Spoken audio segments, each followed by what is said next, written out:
Bienvenue à cette présentation des 45 secondes qui changeront votre vie. Si vous avez déjà réfléchi à ce à quoi pourrait ressembler votre vie, vous avez sans doute déjà cherché des moyens qui vous permettraient de la prendre en main. D'ores et déjà, je vous remercie d'avoir un premier regard sur cette proposition d'affaires.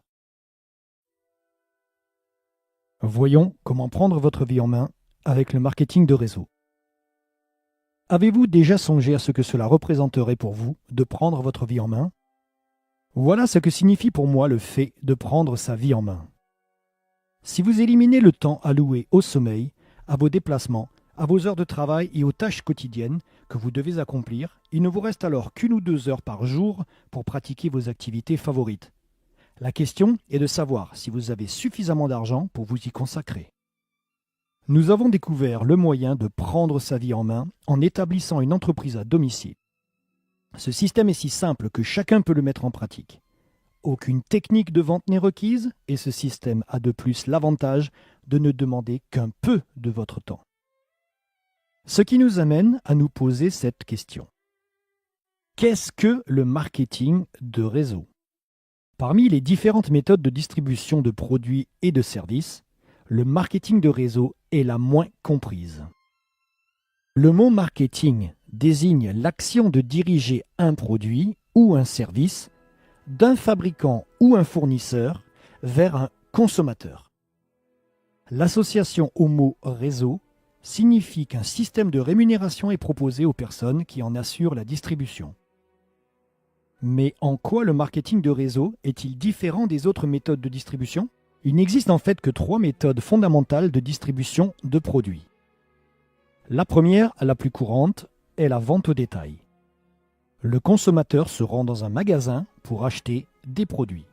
La deuxième, également très connue, est la vente directe. Les produits sont présentés et vendus au consommateur à domicile, la plupart du temps sous forme de réunion. Et enfin, la troisième méthode, la moins connue, le marketing de réseau. La distribution des produits s'effectue par le biais d'un réseau de distributeurs qui les consomment, les partagent avec leurs amis, leurs voisins, leurs proches, mais ne vendent que très peu au détail. En pleine croissance depuis une petite 60aine d'années, le marketing de réseau est promis à un essor gigantesque au cours du XXIe siècle. Soyez-y attentifs.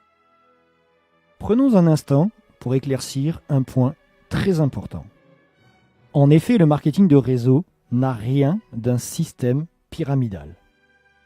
Une pyramide est une structure organisée du haut vers le bas. Seuls ceux qui y sont rentrés au tout début ont une chance de monter au sommet.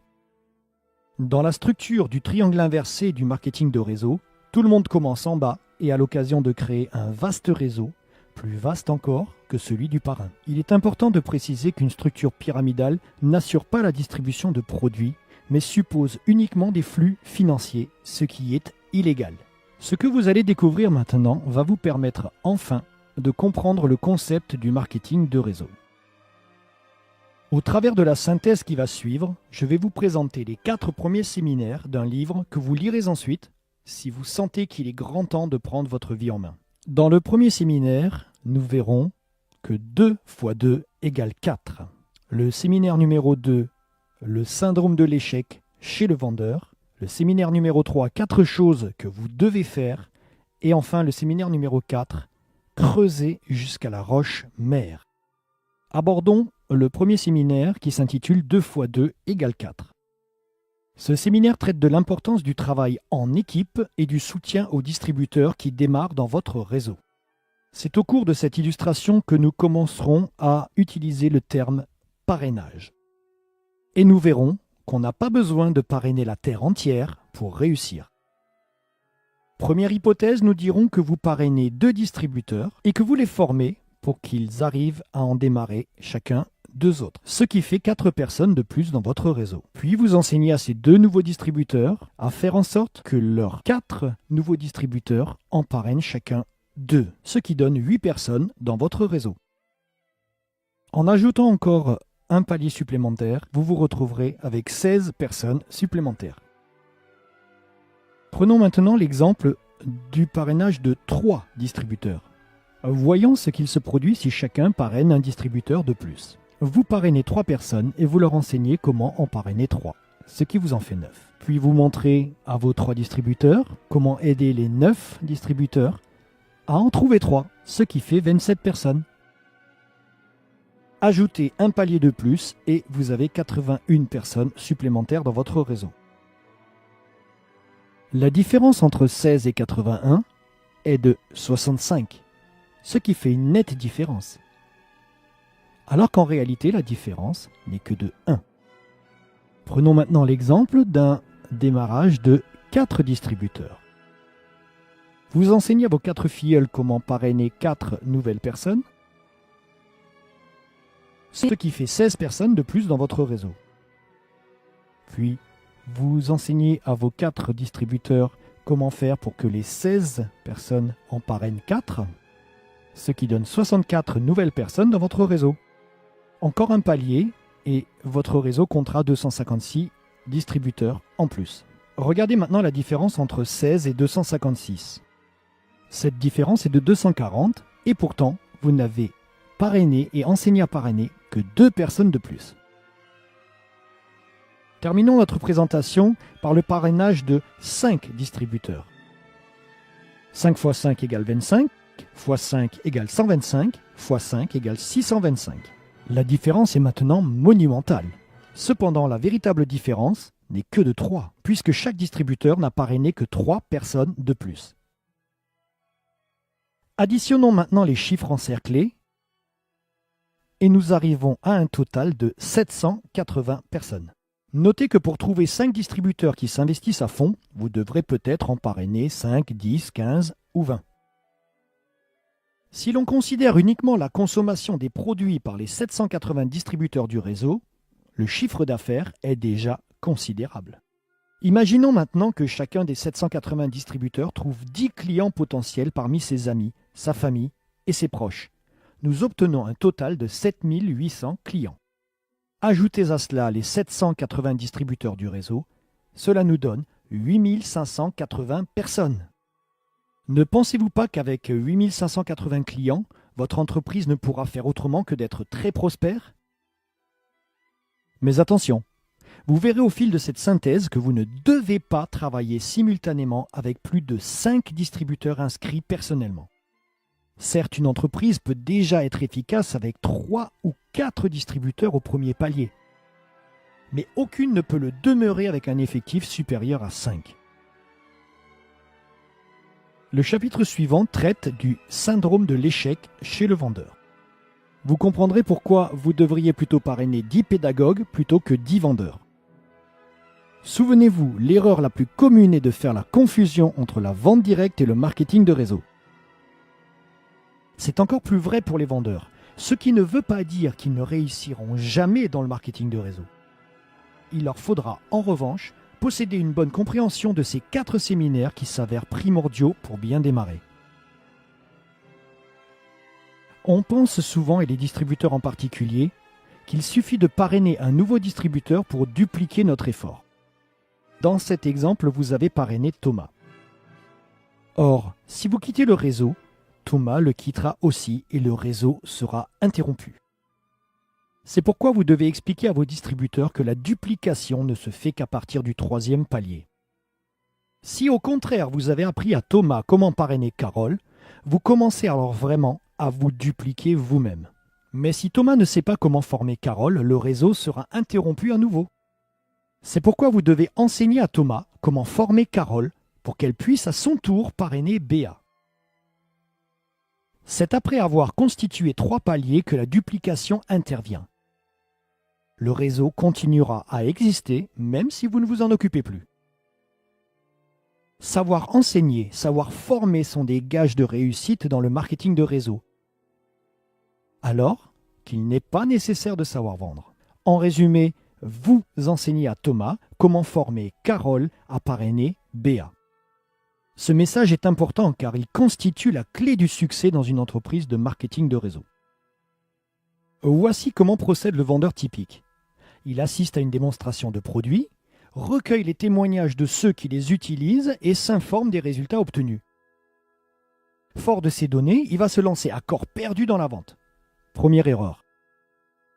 Lorsque vous lui expliquez que pour réussir, il doit parrainer des distributeurs, il met alors toute son énergie dans le parrainage. Deuxième erreur. Ce parrainage à la chaîne va générer autant d'abandons que de nouvelles candidatures. Pourquoi? Parce que l'on ne peut pas travailler efficacement à plus de 5 en même temps. Imaginons que notre vendeur, en bon professionnel qu'il est, a parrainé 130 distributeurs qui en ont parrainé chacun 5, ce qui fait 650. Ajoutez ce chiffre aux 130 distributeurs du départ, nous obtenons un total de 780 distributeurs dans le réseau. Cela vous rappelle-t-il quelque chose? À votre avis, quelle est la méthode la plus rapide? Parrainer 5 distributeurs sérieux et leur enseigner à en former d'autres? Ou alors, en voulant parrainer beaucoup de gens rapidement, le pourcentage des distributeurs qui restent est faible. Alors qu'avec la méthode présentée dans le premier séminaire, sur un total de 780 distributeurs, le taux de conservation des effectifs est élevé. Notez donc bien que lorsque vous parrainez quelqu'un, il est plus important pour vous de l'aider à parrainer quelqu'un d'autre que de chercher vous-même à en parrainer un autre. Le troisième séminaire va vous expliquer les 4 principes que vous devez absolument suivre pour réussir dans le marketing de réseau. Ils sont fondamentaux. Quiconque gagne de gros revenus dans le marketing de réseau suit ces 4 principes. Afin de les mémoriser, nous allons imaginer une petite histoire. La grisaille de Paris vous pousse à prendre votre voiture pour aller dans le sud de la France, à Saint-Tropez. Quand vous serez arrivé à Saint-Tropez, vous aurez obtenu le niveau que vous visiez dans votre réseau. La première chose que vous devez faire est de monter dans votre voiture et de démarrer. Dans le marketing de réseau, personne n'a jamais réussi sans avoir d'abord démarré. Le capital de démarrage peut se situer entre 50, 100 ou même 500 € selon l'entreprise. Puisque vous partez en voyage, vous allez devoir acheter de l'essence, de l'huile, des produits qu'il vous faudra remplacer à plusieurs reprises. Dans le marketing de réseau, vous utiliserez encore et encore les produits de l'entreprise que vous représentez. D'ailleurs, la plupart des entreprises de marketing de réseau vendent des produits de consommation courante. Le troisième principe. La troisième chose que vous devez absolument faire est de passer en 4e vitesse. Vous n'avancerez pas tant que vous resterez au point mort. Dans le marketing de réseau, pour passer à la vitesse supérieure, il faut parrainer quelqu'un. Lorsque vous parrainez, vous passez en première. Votre nouveau distributeur parraine à son tour, vous passez en seconde. Ainsi de suite, jusqu'à passer à la 4e vitesse. Au cours du voyage et à votre arrivée, vous partagerez les produits que vous distribuez. En général, c'est à ce moment qu'intervient la vente au détail. Si vous avez compris qu'il vaut mieux oublier l'étape numéro 4, la vente au détail, que zapper la numéro 3, passer en 4e vitesse, vous aurez acquis les réflexes du parfait distributeur de marketing de réseau. Notez toute l'importance du parrainage. Vous devez, dès le début, faire entrer à jamais le chiffre 5 dans votre esprit et dans l'esprit de votre futur distributeur. Ne cherchez pas des gens qui veulent vendre. Cherchez des personnes qui veulent gagner 1000, 2000 ou 3000 € de plus par mois sans avoir à aller travailler tous les jours. Tout le monde aimerait avoir ce genre de revenus par mois. Expliquez simplement au futur distributeur qu'il devra y consacrer 5 à 10 heures par semaine s'il souhaite constituer son réseau. Rappelez-vous, la boîte de vitesse n'est pas automatique. Ne pensez surtout pas que vous êtes incapable d'enseigner à quelqu'un ce que vous apprenez au fil de ces pages. Mais d'ailleurs, vous n'aurez pas à le faire tout de suite. Votre parrain vous aidera le temps que vous en connaissiez suffisamment pour bien enseigner. Son rôle est de vous soutenir et de vous former. Si ce travail donnait lieu à un examen, et si vous deviez répéter vos leçons 5, 6 ou même 10 fois pour espérer gagner 12 000 € au bout d'un an, hésiteriez-vous à investir 5 ou 10 heures par semaine pour arriver à ce résultat? Premièrement, vous montez et démarrez. Deuxième étape, vous utilisez les produits. Étape numéro 3, vous passez à la vitesse supérieure. Dernière étape, partagez avec vos amis. Le 4e séminaire va vous expliquer pourquoi il est important de travailler en profondeur. Il est fréquent que des distributeurs qui viennent d'entrer dans un réseau regardent courir ceux qui sont dans le peloton de tête et pensent qu'ils ne les rattraperont jamais. Détrompez-vous. Comme il n'y a pas de ligne d'arrivée dans une course de marketing de réseau, tout le monde peut gagner. Prenez l'exemple d'un gratte-ciel en chantier. On dirait qu'il faut une éternité avant de voir le bâtiment prendre forme. Mais une fois que les fondations sont en place, on a l'impression qu'il grimpe d'un étage par semaine, tellement la construction progresse vite. Imaginez-vous que ce gratte-ciel représente votre réseau tel qu'il sera un jour. Au début, vous allez creuser les fondations à la pelle. Ça prend du temps. Mais au fur et à mesure que vous allez aider vos distributeurs à parrainer, vous aurez besoin d'un bulldozer. Avant d'arriver au 3e palier, vu que vous atteignez la roche mère, la tâche devient vraiment difficile. Et il vous faut une pelle mécanique. Mais à l'instant où vous atteignez le 3e palier, vous pouvez enfin commencer à construire en hauteur. Quand vous serez parvenu au 4e palier, votre réseau commencera à avoir de l'ampleur. À partir de cet instant, votre édifice va s'élever rapidement. Donc, si après plusieurs mois rien ne se produit, ne vous découragez pas, c'est que les fondations sont encore en construction. Par pitié, ne faites pas comme le chercheur d'or qui creuse pendant des mois sans rien trouver et qui abandonne alors qu'il se trouve à quelques centimètres d'un filon important. En conclusion, le secret du succès dans le marketing de réseau consiste à enseigner la réussite aux autres. Un bon distributeur ne doit pas se préoccuper de son propre revenu, mais plutôt se concentrer sur la formation des distributeurs et sur le travail d'équipe. Mais cela prend du temps, car avant de pouvoir former les autres, vous devez vous-même avoir appris ce qu'il faut faire. Vous devez donc prendre l'engagement de retourner à l'école 5 à 10 heures par semaine pour vous familiariser avec l'entreprise. Ce que vous devez faire pour réussir dans le marketing de réseau se résume en 2 phrases. Faites-vous des amis si vous n'en avez pas encore. Faites connaissance avec les amis de vos amis. Les 10 séminaires des 45 secondes qui changeront votre vie de Don Failla sont reliés ensemble. Les chapitres qui suivent dans le livre répondront aux questions que vous vous posez peut-être en ce moment. Demandez à la personne qui vous a invité à cette synthèse de vous prêter ce livre pour que vous le lisiez en entier. Demandez-lui également de vous parler de l'entreprise qu'elle représente, des produits qu'elle distribue et de la méthode de marketing qu'elle utilise et des outils fournis. Il y a fort à parier que vous apprécierez la qualité des produits et la proposition d'affaires qui y est assortie pour que vous puissiez prendre votre vie en main. Il n'y a pas de hasard dans la vie. C'est ce que l'on pense, ce que l'on fait et ce que l'on dit qui provoque ce que l'on a.